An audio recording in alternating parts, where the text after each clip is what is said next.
શરૂઆતથી અને સૌથી પહેલા વાત કરવી છે સ્થાનિક સ્વરાજની એ ચૂંટણીના રસપ્રદ જંગની કે જેમાં ચૂંટણી પહેલા જીતનો સિલસિલો શરૂ થઈ ગયો છે।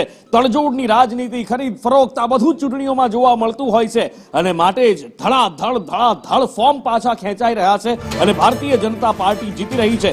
66 નગરપાલિકામાંથી 4 નગરપાલિકામાં ભારતીય જનતા પાર્ટીની આધિકારિક જીત થઈ ચૂકી છે। મતદાન પહેલા જ આ 4 નગરપાલિકા ભારતીય જનતા પાર્ટીએ જીતી લીધી છે, જેમાં જાફરાબાદ, બાંટવા નગરપાલિકા, હાલોલ અને ભચાઉ નગરપાલિકાનો સમાવેશ થાય છે। આ ચારે ચારમાં ભારતીય જનતા પાર્ટીએ ચૂંટણીમાં પહેલા જ જીત હાંસલ કરી લીધી છે। 25 માંથી 15 બેઠક પર બાંટવામાં ભારતીય જનતા પાર્ટી જીતી ચૂકી છે। હાલોલમાં 36 માંથી 20 બેઠકો જીતી છે।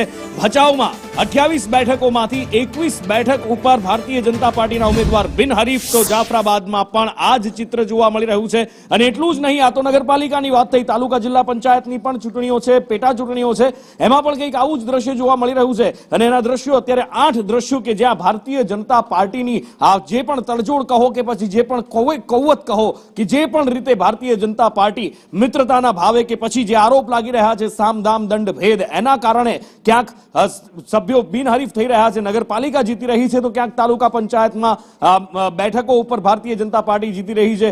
શિવરાજપુરમાં ભારતીય જનતા પાર્ટી જિલ્લા પંચાયતની પેટા ચૂંટણી છે, એમાં પણ જીત હાંસલ કરી ચૂકી છે।